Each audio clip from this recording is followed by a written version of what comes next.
Match ମଝିରେ juice ପିଇ ବିବାଦରେ ସାମି। ମ୍ୟାଚ୍ ନ ଖେଳି ରୋଜା ପାଳନ କରିବା ଠିକ୍ କି? ଆସନ୍ତୁ ଜାଣିବା ଏହାର ସର୍ବିଶେଷ ଖବର ବିଷୟରେ। ଚାମ୍ପିୟନ୍ସ ଟ୍ରଫି ସେମିଫାଇନାଲରେ ଅଷ୍ଟ୍ରେଲିଆ ବିପକ୍ଷ ମ୍ୟାଚ୍ରେ ଭାରତୀୟ କ୍ରିକେଟର ଦ୍ରୁତ ବୋଲର ମହମ୍ମଦ ସାମିଙ୍କ ଏକ ଫଟୋକୁ ନେଇ ଏବେ ସୋସିଆଲ ମିଡ଼ିଆରେ ହଇଚଇ ସୃଷ୍ଟି ହୋଇଛି। 4 ତାରିଖ ଦିନ ମୁସଲମାନମାନଙ୍କ ପର୍ବ ରମଜାନ ଥିବାବେଳେ ସେ ଦିନ ଖେଳିବାକୁ ପଡ଼ିଆକୁ ଓହ୍ଲାଇଥିଲା ଟିମ୍ ଇଣ୍ଡିଆ। ମ୍ୟାଚ୍ରେ ସାମି 10 ଓଭର ବୋଲିଂ କରି 48 ରନ୍ ଦେବା ସହ 5 ୱିକେଟ୍ ନେଇଥିଲେ। କିନ୍ତୁ ପଡ଼ିଆରେ ସାମିଙ୍କୁ ଏନର୍ଜି ଡ୍ରିଙ୍କ ପିଇବାର ଦେଖିବାକୁ ମିଳିଥିଲା।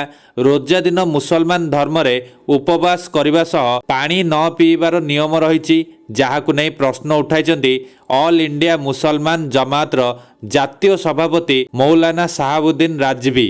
ସାମିଙ୍କୁ ଅପରାଧୀର ଆଖ୍ୟା ଦେଇଛନ୍ତି, କିନ୍ତୁ ସାମିଙ୍କ ସପକ୍ଷରେ ବାହାରିଛନ୍ତି ମୌଲାନା ରସିଦ ଫରାଙ୍ଗି ମହାଲି। ରମଜାନରେ ଉପବାସ ନ ରହିବାକୁ ନେଇ ସାମିଙ୍କୁ ମୁସଲମାନ ବ୍ୟକ୍ତିମାନେ କଡ଼ା ସମାଲୋଚନା କରିଥିବା ବେଳେ ସମର୍ଥନରେ ବାହାରିଛନ୍ତି ସମ୍ପର୍କୀୟ। ସାମିଙ୍କ ସମ୍ପର୍କୀୟ କହିଛନ୍ତି ସେ ଦେଶ ପାଇଁ ଖେଳୁଛନ୍ତି। ବହୁ ପାକିସ୍ତାନୀ ଖେଳାଳି ରୋଜା ନ ରଖିବା ସହ ମ୍ୟାଚ୍ ଖେଳୁଛନ୍ତି, ଏଥିରେ କୌଣସି ନୂଆ ନାହିଁ। ସାମିଙ୍କୁ ନେଇ ଏଭଳି ପ୍ରଶ୍ନ ଉଠାଇବାକୁ ନିନ୍ଦା କରିଛନ୍ତି। ସାମିଙ୍କୁ ଏଭଳି ବିଭ୍ରାନ୍ତିକର ତଥ୍ୟ ଉପରେ ଗୁରୁତ୍ୱ ନ ଦେଇ ଫାଇନାଲ ପାଇଁ ପ୍ରସ୍ତୁତ ହେବାକୁ କହିଛନ୍ତି।